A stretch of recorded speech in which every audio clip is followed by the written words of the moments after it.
El día de hoy vamos a hablar sobre las derivadas.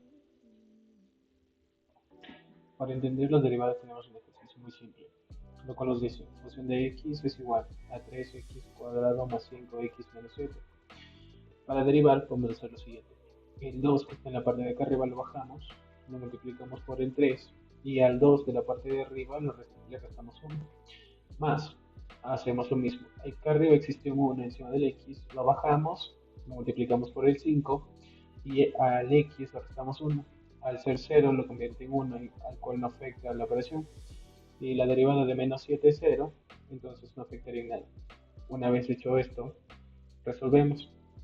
2 por 3 por x nos da 6x, más la multiplicación de estos dos que es 1 por 5, nos da 5. Y la derivada de la función esta es f' de x, 6x más 5.